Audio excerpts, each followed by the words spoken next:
session number 7 of the book of Deuteronomy. And in this session we are starting with Deuteronomy chapter 4. And if you can just take your own time and maybe read the whole chapter 4. During the last 2 years, as you have followed these Bible studies, we've mentioned Deuteronomy 4 so many times. This is a chapter where I want to tell you almost everything that this God has been trying to do with humanity on earth is explained. The whole gospel is explained in Deuteronomy 4. The whole Bible can almost be summed up in Devarim, in these words of God, through the mouth of Moses in chapter 4. So it is a long chapter, 49 verses. And I'm telling you, each and every verse is loaded with so much information and so much revealing truths and mysteries in this relationship that a God is trying to have with the people that He created. And amongst all the people that He created, He is calling out individuals like you and me. And this chapter, although we have already turned to Him, we have turned away and we have learned from the mistakes of humanity over the last 6,000 years. And we are trying in these last days, as is prophesied in this very same chapter, that in the last days people will return back to Him and back to His ways. And this chapter is so educational for you to speak to the people that is still in this world, the people that is still part of this world system, that just do not understand the ancient lessons that the Bible is giving us.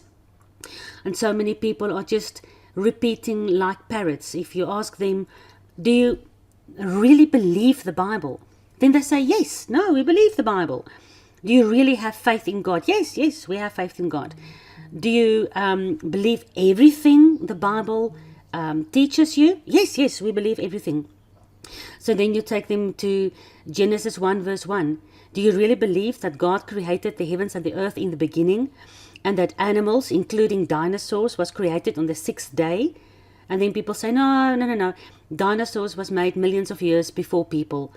Because that's parrot repeating of the evolution scientific narrative they've learned their whole lives. If they've ever opened their Bible and read for themselves, they would have said, we have a problem here. The Bible is not agreeing with the scientists of this world, or maybe it's the other way around. Science and education and the cleverness of this world doesn't agree with the Bible. So either the Bible is incorrect or the scientists are incorrect, but something is not agreeing. And this is where we need to decide, are we going to believe the God who wrote the Bible? Are we going to believe each and every single word of His?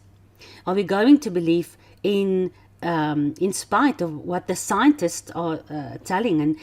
And listen, it's only a theory. Just talking about evolution, it's still a theory. They have no proof whatsoever.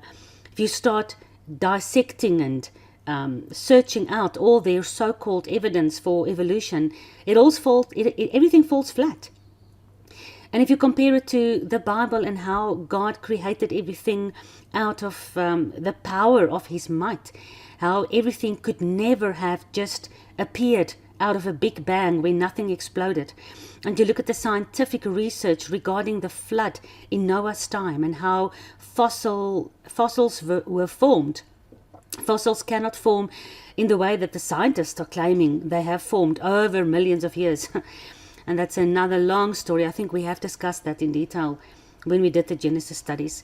But once we decided that we are going to believe every word that God writes, especially in the book of Deuteronomy, that is Abba ke Devarim, Abba ke Daba, the Dabar, the words of Father, then we have to believe everything He is teaching us and telling us and warning us and instructing us in Deuteronomy 4.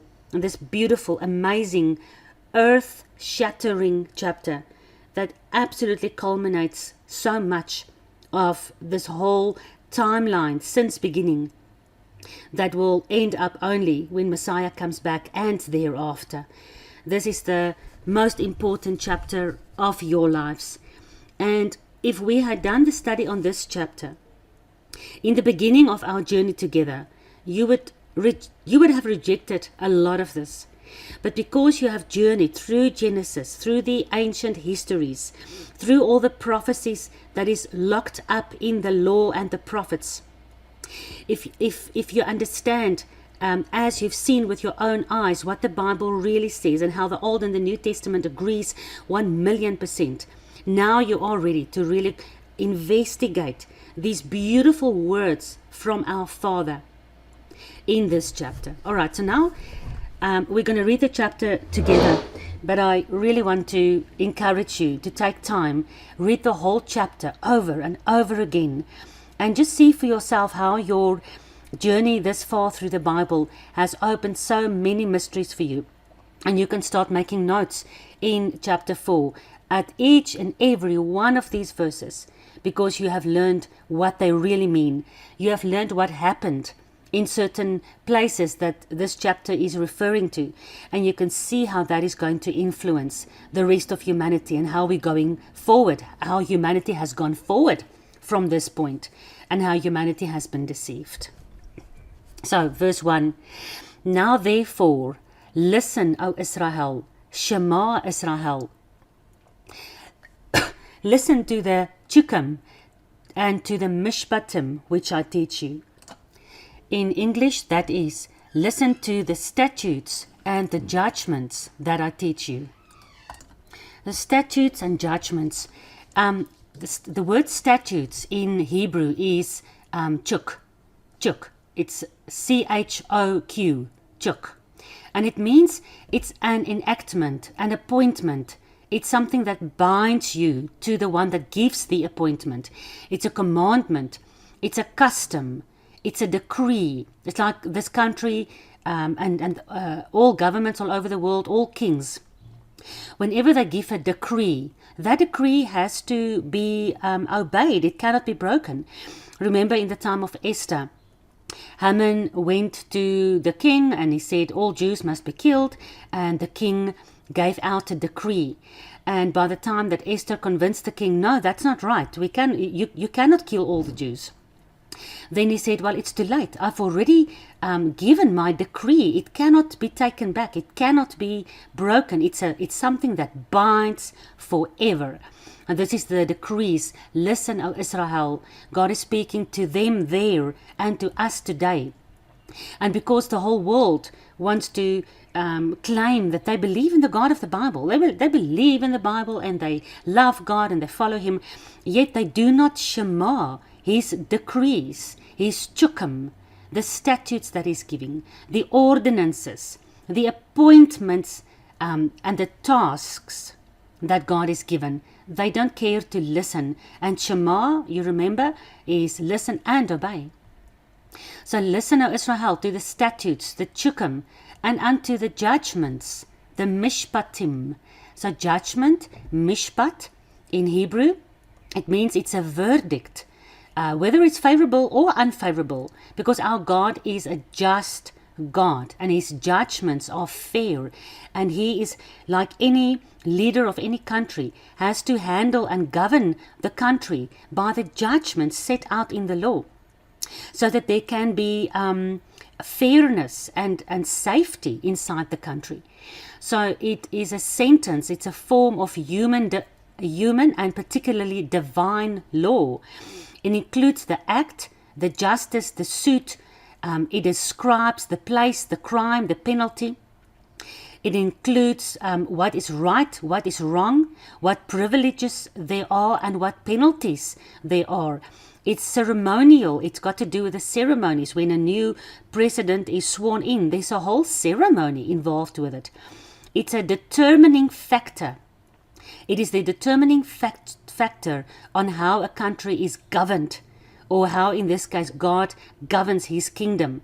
These judgments are measures. It's the yardstick. It's the standard with which God measures. And it distinguishes between right and wrong. So Yahuwah says through the mouth of Moses, listen, O Israel, to my chukim and my mishpatim, which I teach you, for to do them, not to only hear them with your ears, but to actually do them with your hand. If you do them, you will live.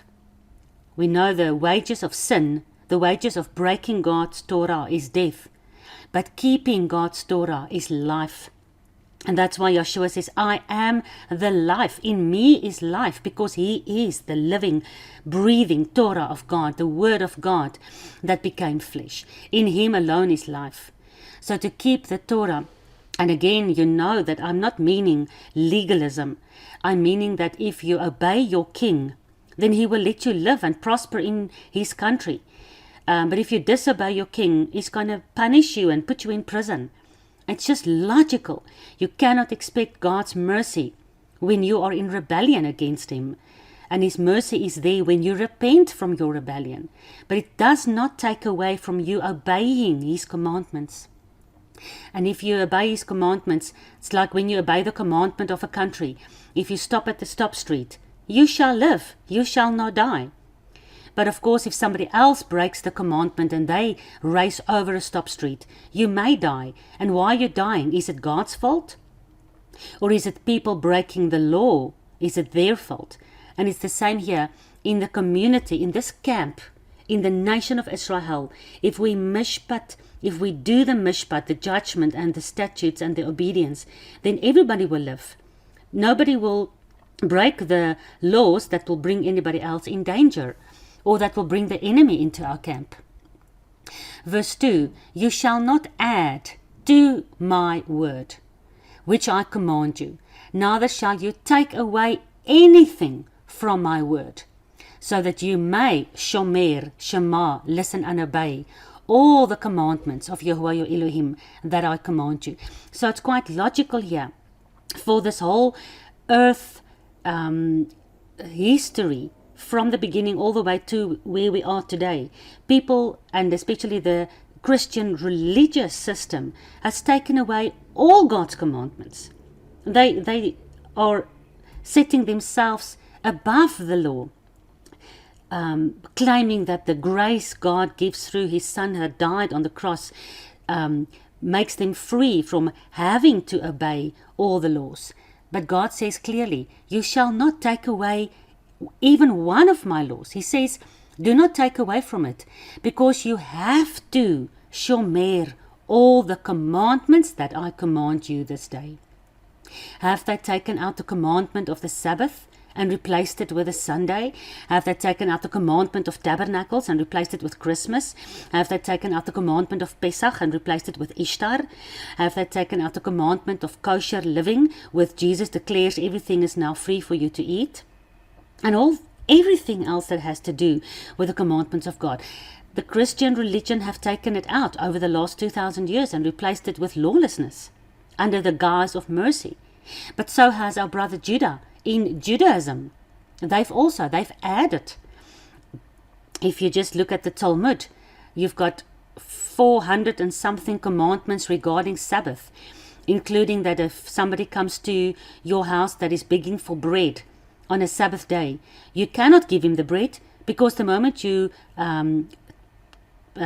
put your hand out of your door with bread in your hand to hand over to him, you've worked and then you've broken the Sabbath.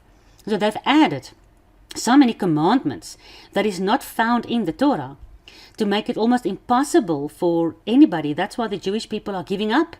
And many of them don't even keep the Sabbath anymore, because if you just blink, you break the Sabbath. God says, no, from the house of Judah, don't add to my word. And from the house of Ephraim, the 10 lost tribes that got scattered into the pagan sun god worship nations, don't take away from my word, but keep each and every one of my commandments.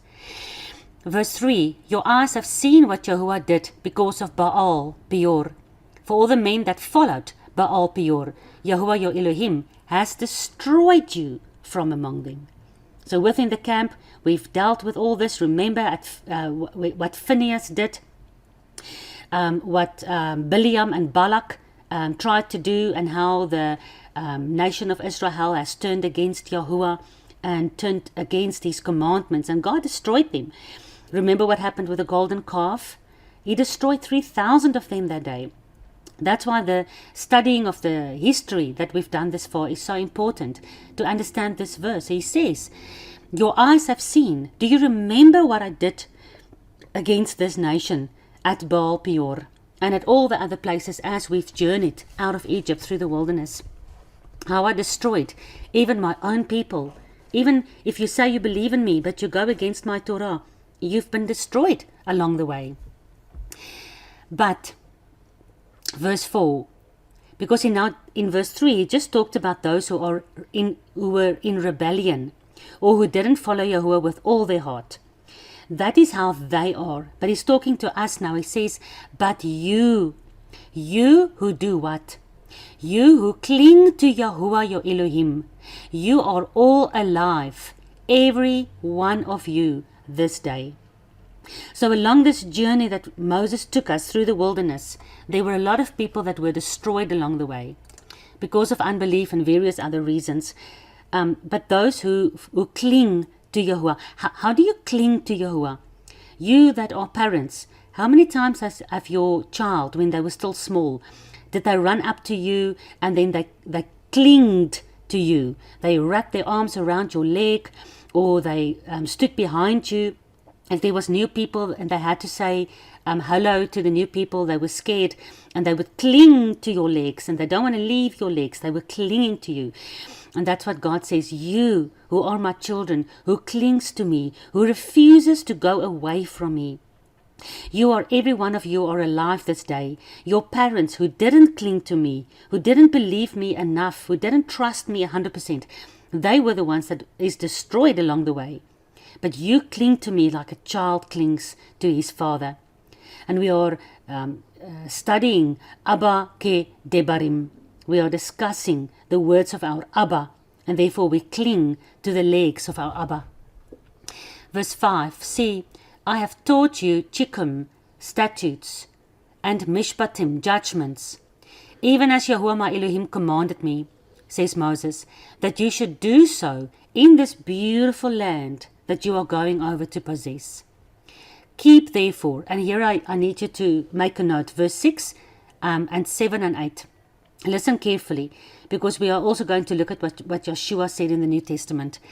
Keep therefore and do these commandments, for this is your wisdom and your understanding. So, obeying the Torah is where you can find wisdom and understanding. The Torah is the living word of God that gives you wisdom and understanding. There were 10 virgins, but 5 of them were foolish and 5 of them were wise. And it's difficult to distinguish because we all claim that we are the virgin bride of Yeshua our Mashiach. And yet, only those that do and keep the commandments are the ones that has wisdom. Those that reject the commandments or make them talk about them in vain as if they are worth nothing. They are the ones, the Bible, Solomon and David and everyone says, they are the foolish ones. So those foolish ones has been destroyed along the way. And only those ones that are clinging to God receives wisdom from God. When you cling to your Father's side, your Father can teach you everything He needs to teach you. And if you learn and you listen to the teaching, you become a wise and understanding child. And this is where our wisdom and our understanding comes from. It's from keeping the commandments. But he continues, he says, keep therefore and do them, for this is your kochma, your wisdom, and your bina, your understanding, in the sight of all the nations. Amongst all the tribe, nations, and tongues, and languages, and peoples of this world, since the beginning of time, God wanted His people to show the rest of the nations that the worship of this God of Abraham, Isaac, and Jacob is the one where you can find wisdom and understanding. It's almost like Yeshua said in the New Testament, go therefore to all the tribes and nations and tongues of this world, starting in Jerusalem, and then go across the world and teach them everything that I have taught you. Because our great commission, our great commandment has always been to teach the nations the truth of the living God that created heaven and earth in 6 days and instituted His Sabbath rest. But because we didn't keep his commandments, the nations today are so confused, and every Tom, Dick and Harry believes in whatever Darwin and evolution is teaching, and some people think Allah and Yahuwah and Buddha, all paths leads to heaven and all gods are the same, and there's so many Christians that believe so many false doctrines because they have deviated. The true light that is taught only by the law and the prophets has never been shared with them.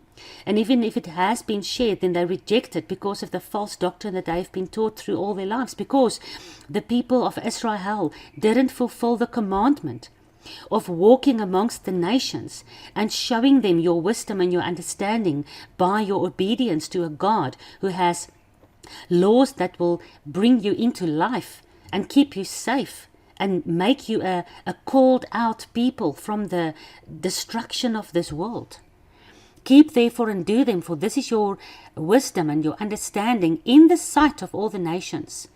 Because these nations shall hear of all these statutes, and the nations will say, wow, surely this great nation of Israel is a wise and understanding people.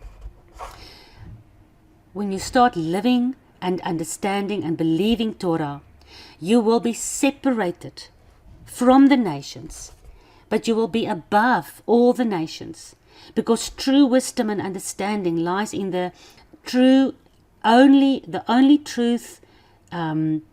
true word that is alive, the only true word with which the mountains and the oceans and the valleys and the whole world was created in. That truth, if you live according to the Torah from the mouth of the Creator God, that will separate you from the rest of the nations that believes in mythology and believes in the serpent language. And that when the nations really see how we as the people of God follow him, they would have said, what a fantastic nation this is. What a fantastic God this is. And then like Ruth, that said to Naomi, my desire is to now become like your people. Your people will now be my people, and your God will now be my God. I want to change from my people and from my God. I want to come in with your people and your God. So when we really live the true light, if we shine the true light of the Torah, that is the light to our path and the lamp to our feet, amongst the nations, they would have turned to the God of light. But because we didn't, over all these millenniums, we didn't follow in the footsteps that God gave us here in Deuteronomy 4. Because of that, the nations are deceived. The nations are falling for the Tower of Babel, for the confusion and the false doctrines. Surely they would have said, what a great nation this is, full of wise and understanding people. For what nation is there that is so great, like this nation? So fantastic that we tremble. Even the giants in Jericho say that they've trembled when they heard that Israel was coming. What a great nation is there who has a God so near to them. Of course, these nations are going to talk about Yahuwah if they really see in this world that the people of Yahuwah lives according to the way that Yahuwah gives, and that puts them separate and advanced and wise and understanding and clean and pure and holy. Of course, they're going to talk about this nation that actually has a relationship with their God. The God is actually close to them. What other nation is there that has a God that is so near to them? I mean, for heaven's sakes, your God, Israel, lived with you in the wilderness. He traveled with you day by day. What other nation can claim that? What other pagan religion has a God that is so near to them than Yahuwah is near to Israel? Verse 7, for what nation is there so great, who has an Elohim so near to them, as Yahuwah, our Elohim, is near to us in all things for which we call upon him. We have an amazing God that is near to us, and none of these other religions can claim that.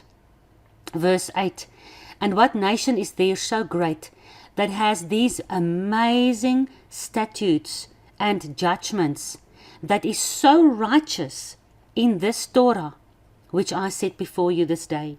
Moses says, what other nation has the kind of standards like we have in the Torah? What other religion has these amazing judgments and statutes and decrees, distinguishing between right and wrong? The same decrees that actually found the foundations of the world, the same decrees that made sure that the sun still comes up every morning, day after day, for the last 6,000 years. What other nation has the living Torah with him like this nation of God has? And this is what is so beautiful of Deuteronomy 4. It actually explains to a world that is lost without their God how they can return back if they just understand the principles in the foundational rock hard beginning of his Torah.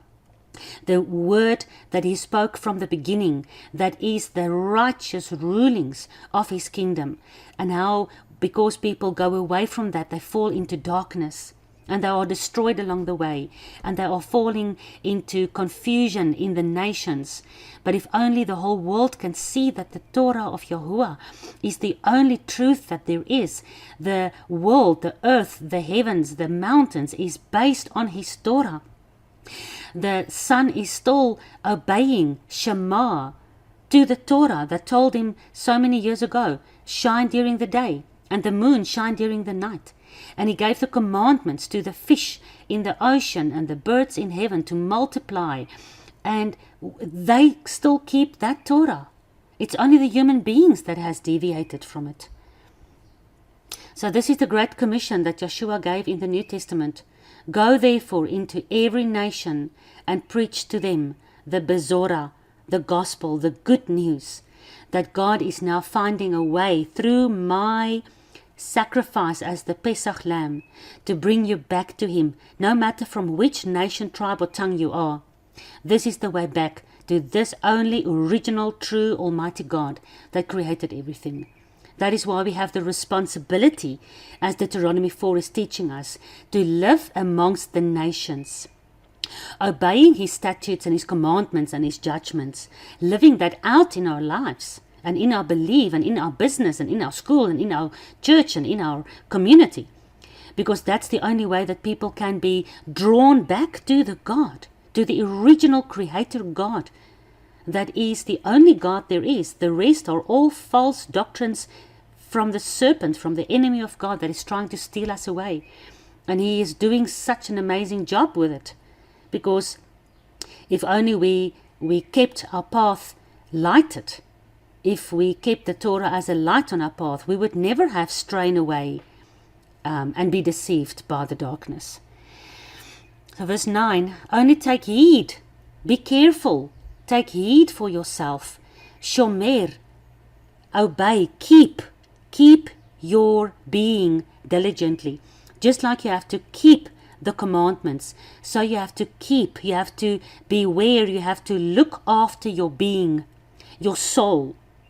You have to keep your soul separate from the abominations of this world. Keep your soul separate from the nations with all their pagan traditions.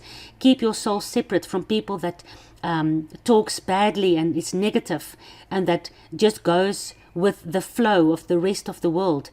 Be a guard that is guarding and keeping your heart so that you can follow behind your God and not be pulled astray by any of these other voices that is all around us all the time. Verse 9 says, take heed for yourself, be careful for yourself, keep your being diligently, lest you forget the things that your eyes have seen, and lest the history lessons depart from your heart all the days of your life. Therefore, to ensure that you don't forget everything that your eyes have seen, you need to teach the statutes and the judgments of Yahuwah, and you need to teach the history lessons everything that God did, how he brought Abraham out, how he saved Noah in the flood, how he taught Adam and Eve to follow him, how he brought us out of slavery, all those things. Don't forget them. Be diligent and keep that memory in your heart. And how do you keep the memory in your heart? You teach them to your children. God says, don't forget the things that your eyes have seen, lest they depart from your heart all the days of your life. But teach them to your sons and teach them to your grandchildren. Because the more we talk about all these amazing things that God has done in our lives, in the lives of Israel over all these times of history, the more we teach them to our children and our grandchildren, the less it will ever depart out of our hearts, the less we will ever forget any of these. Beautiful. The day, verse 10, the day that you stood before Yahuwah your Elohim at the mountain, when Yahuwah said to me, gather the people together to me, and I will make them hear my words, that they may learn to fear me all the days of their lives, that they shall live upon this earth, and that they may teach their children. What happened at the mountain? What happened when Moses gathered us together at the mountain? At the mountain, God gave his ketubah, his covenant. And he said, if you're going to obey this covenant, I'll be your husband. And the people said, we will obey this covenant. We will be your bride. And now we teach our children that we are betrothed to this one true, amazing God.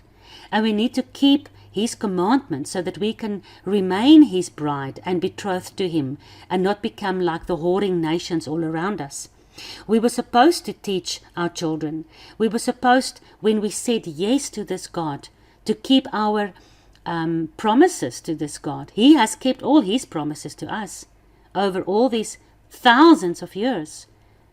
And even especially now, after the whole world is busy departing from him and following after the beast, he is still, his promises and prophecies and covenants is still trustworthy. We were supposed to keep what he tells us to do and to remind our children that they must keep what he told us to do. Verse 11 says, and you came near and you stood by me right here at the mountain. And the mountain burned with fire to the midst of the heavens, with darkness, clouds and thick darkness. And Jehovah spoke to you out of the midst of the fire. Remember, we discussed this God that speaks in fire. We discussed this in detail when we discussed Exodus, remember.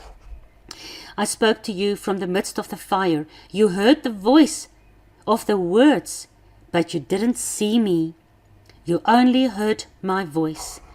The nations didn't ever see Yeshua, and we didn't ever see the face of God as Moses did. Only Moses had that amazing experience on the mountain because we were too scared. We couldn't handle the fire. And yet the Bible says through fire we will be tested and purified. We have to be willing to stand in his fire and let him speak to us his fiery words, because that is the Ruach HaKodesh that came like flames of fire, tongues of fire onto the heads of the disciples in the book of Acts. And he said, you came near to me, and I declared to you my covenant, which I commanded you to perform, even the 10 commandments, and I wrote them upon 2 tablets of stone. Absolutely beautiful when we remember how we discussed the 2 tablets of stone and the tablets of our heart, and how Moses broke the first set of tablets. Yeshua's body was broken the first time, but the second time he's coming to rule and reign, like the second set of the commandments was put inside the throne room of God, under the mercy seat. We discussed all of this in detail, and this is what we need to remember as we stand here at the edge of the wilderness journey, and Moses teaches us and reminds us of all the history lessons so we can remember them and teach them to our children before we follow Joshua into the promised land, while we are still on this side of the Jordan, while we are sitting on this side before we enter into the eternal promised land. We are still in this world listening to the words of Moses, before we cross over the Jordan.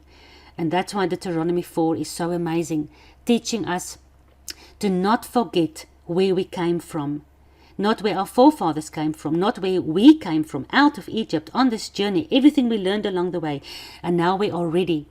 But before we have our final entrance, we need to remind not only our children, but also the nations. We need to remind them of what happened when Israel was at the pinnacle of their kingdom rule under David and under Moses, and all the nations trembled and were scared of Israel, because what other nation is there that has a God like the God of Israel? So this is what we teach the nations. This is how we live in this world, so the nations can see our light and we can teach our children, and we never ever forget again, like Israel has been forgetting over the last 6,000 years. We've taken out so much from his word. People has basically forgotten his word. And that's why God says, don't forget. You who cling to me, you who love me, you who shomer, who listen to me, who takes me seriously, you who believe in me, you are alive, everyone, this day. Follow me. I will lead you into the promised land.